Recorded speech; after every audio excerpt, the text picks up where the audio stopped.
My name is Tony Walsh and I'm 16 years old, a member of St Peter's Immaculate Youth Centre in the North Falls. I've been a user of youth services for 8 years now and have gained many benefits from my active participation in youth work. From my involvement in youth services, I've gained new qualifications outside of school, developed my social and life skills, met many new people and visited places all over the world, and have affected change in my community throughout volunteering and social action. The youth centre has not only kept me safe over the years, but ensured I developed into a strong, pluralist and active member of society. I have learned to understand my rights and responsibilities as a citizen. More importantly, I have learned when to stand up and fight back, but illegally and responsibly, of course. I stand before you all to help you understand how these cuts are affecting young people. Our primary school children have lost teachers and classroom assistants, lost out on life-saving counselling, reading programmes, after schools and summer programmes that enhance the learning of society's most vulnerable. In our secondary schools, we have lost teachers, classroom assistants for our students, after schools and educational visits outside school. In our youth service, they have cut our centre down from 6 to 4 nights per week, putting more young people on the street and opening them to more vulnerabilities and reducing their safe spaces. They have taken away our youth workers and volunteers, reducing the number of young people who can attend the youth centre when it's open to 40 young people per night. This placing more young people on the streets where they are less safe and can be exploited. They have taken away our summer programmes, leaving young people to their own devices over the 8 weeks of summer when they are off school and have little to occupy them. Watch the antisocial behaviour increase.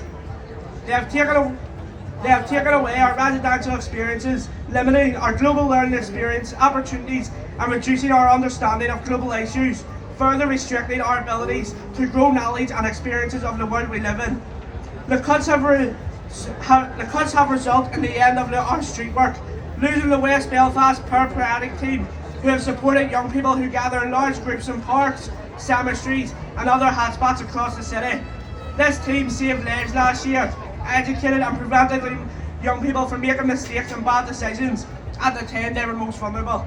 The EA seemed fit to remove our drugs and alcohol work in our community, as they did not see it as a priority, even though it was highlighted in our reports and lead analysis.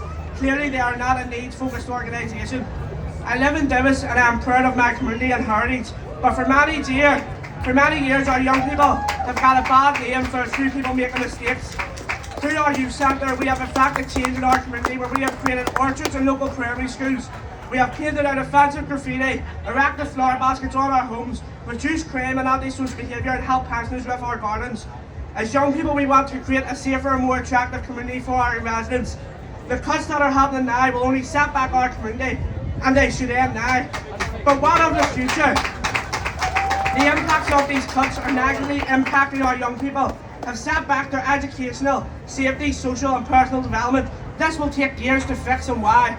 The Secretary of State may have a point to make with our politicians, but we are telling him that it should not be at young people's expense. The young people are not responsible for the political mistakes of our adults who refuse to go to work and make the decisions necessary. But we, the young people, should not be the victims of his point scoring either.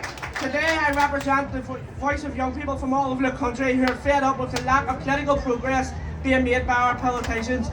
You are failing us and we won't forget this when we go to the polls. For some of us, that will be our next election.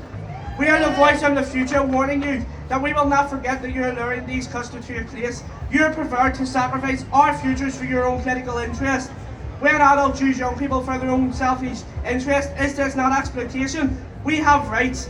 End these vicious and cruel cuts now before you further damage our communities beyond your power. End the cuts now.